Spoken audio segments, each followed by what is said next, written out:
Liquidity economy में बहुत ज्यादा हो गई है। अब बहुत ज्यादा लिक्विडिटी इकोनॉमी में तो इन्फ्लेशन भी बहुत ज्यादा बढ़ेगा, जरूरत से ज्यादा पैसों का फ्लो इकोनॉमी में अच्छा नहीं होता है। तो उस एक्सेस लिक्विडिटी को सक करने के लिए मार्केट स्टेबलाइजेशन स्कीम के तहत शॉर्ट डेटेड गवर्नमेंट सिक्योरिटीज और ट्रेजरी बिल्स सरकार मार्केट में इंट्रोड्यूस कर देती है। तो इससे होता यह है कि बहुत सारे ओवरऑल जो पैसे हैं वो आरबीआई के पास, सरकार के पास वापस पहुंच जाते हैं। तो उसके चलते मार्केट में बहुत ज्यादा लिक्विडिटी नहीं रहती, क्योंकि एक लिमिट से ज्यादा अगर लिक्विडिटी मार्केट में होगी तो महंगाई बढ़ेगी और वो भी अच्छा नहीं। फिर स्टैंडिंग डिपॉजिट फैसिलिटी स्कीम है, इसको यूनियन बजट 2018-19 में लाया गया था।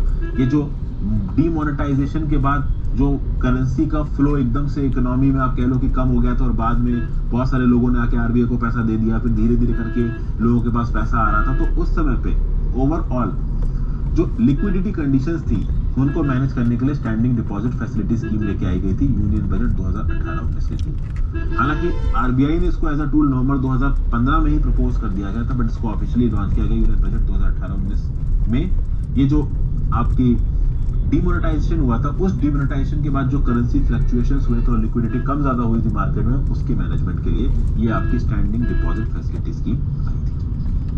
तो इतनी चीजें हम लोगों ने यहाँ पे समझने की कोशिश करी। नेक्स्ट बात करेंगे हम लोग बेस रेट के बारे में। What is basically this base rate, what is basically this marginal cost of lending rate. तो इन सब चीजों को समझेंगे, इंपॉर्टेंट चीजें हैं ये भी। Thank you for watching friends. ज्यादा से ज्यादा लोगों के साथ इस वीडियो को शेयर करिएगा। अगर अब तक आपने इस चैनल को शेयर और सब्सक्राइब नहीं किया, कर दीजिए। ज्वाइन बटन दबा के हेल्प करिए फ्रेंड्स, जितना कर सकते हो उतना करिए, ठीक है। और आप चाहें तो इंस्टाग्राम पे भी फॉलो कर सकते हैं, हर चीज का लिंक नीचे डिस्क्रिप्शन बॉक्स में दे रखा है। टेलीग्राम ग्रुप यहाँ से ज्वाइन करिए। तो ट्रेडर साहब, ये प्रॉब्लम सॉल्व करना पसंद है ना? तो ये बता, अगर एक स्टॉक 900 रुपए का है और मेरे पास सिर्फ 900 रुपए है और मुझे खरीदने लेट्स से 5 स्टॉक्स, तो एक और वीडियो में आपका स्वागत है। यहाँ पे बात करेंगे बेस रेट के बारे में, marginal cost of lending rate. अगर मैं आपको marginal cost of funds based lending rate, अगर मैं आपको ये दो चीजें समझा पाया ना, बड़ी बात मानूंगा। जो कि बेस रेट और एमसीएलआर, ये दो चीजें किसी को समझ में नहीं आती, बड़े बड़े दिक्कत समझा पाएंगे आपको, ऐसी चीज है ये। ओके, ओवरऑल एमसीएलआर को समझना बहुत ज्यादा मुश्किल है। बेस रेट चलिए आप एक बार बेस रेट कौन सा इंटरेस्ट रेट होता है? वो इंटरेस्ट रेट होता है जिसके नीचे शेड्यूल्ड कॉमर्शियल बैंक कोई लेन नहीं देते अपने कस्टमर को। जैसे फॉर एग्जांपल एसबीआई का बेस रेट है 6%, तो इस 6% बेस रेट के नीचे किसी भी प्रकार का कोई लोन नहीं दिया जाएगा। इस बेस रेट में कुछ परसेंटेज एडिशनल ऐड करके फाइनल कस्टमर्स को लोन दिया जाएगा, और समय समय पे ये बेस रेट बदला जाता था पहले, अब तो खैर एमसीएलआर का होगा। तो मतलब इस पर्टिकुलर रेट को, बेस रेट को प्राइम लेंडिंग रेट कहा जाता था, या फिर बेंचमार्क प्राइम लेंडिंग रेट कहा जाता था, बीपीएलआर। पहले ये बीपीएलआर और पीएलआर पहले बहुत आते थे एडिटोरियल में, अब तो खैर है नहीं, तो आते नहीं है। तो ये जो बेस रेट था, पहले बीपीएलआर का आइडिया था 1 जुलाई 2010 तक, जैसे ही 1 जुलाई 2010 खत्म हुआ उसको बेस रेट आप बोलने लगे। बेस रेट और बीपीएलआर में थोड़े चेंजेस थे। Base rate system was basically improvement. बाप रे बाप, इतना बड़ा गड्ढा। बेंचमार्क प्राइम लेंडिंग रेट ये 1 जुलाई 2010 तक चला, उसके बाद आ गया बेस रेट, ठीक है भाई। अगर आप बेंचमार्क प्राइम लेंडिंग रेट की बात करो तो ये 2003 में इंट्रोड्यूस किया गया था।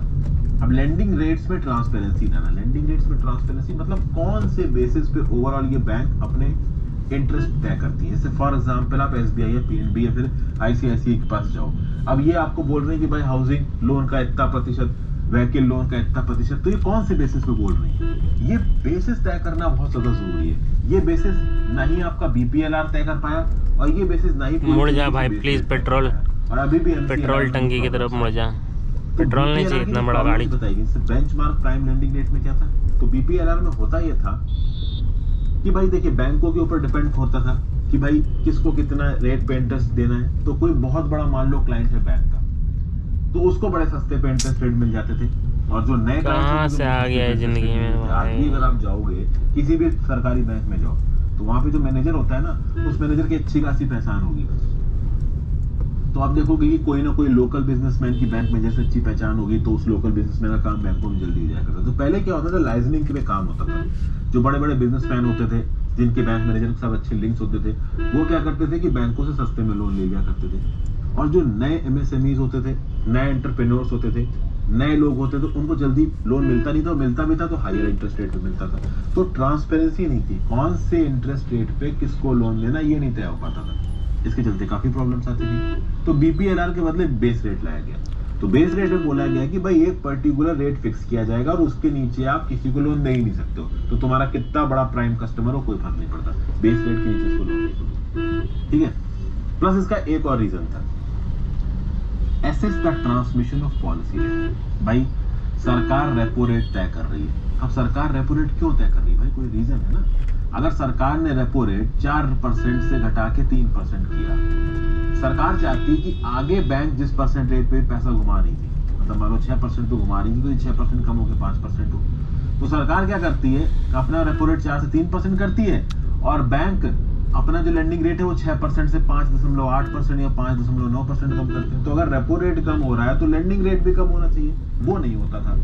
तो मॉनेटरी पॉलिसी खूब बनाती रह जाए आरबीआई, नीचे के शेड्यूल कमर्शियल बैंक रेट कम ही नहीं करते थे लेंडिंग के, तो ओवरऑल मॉनेटरी पॉलिसी के बदलने का कोई नीचे की पब्लिक पे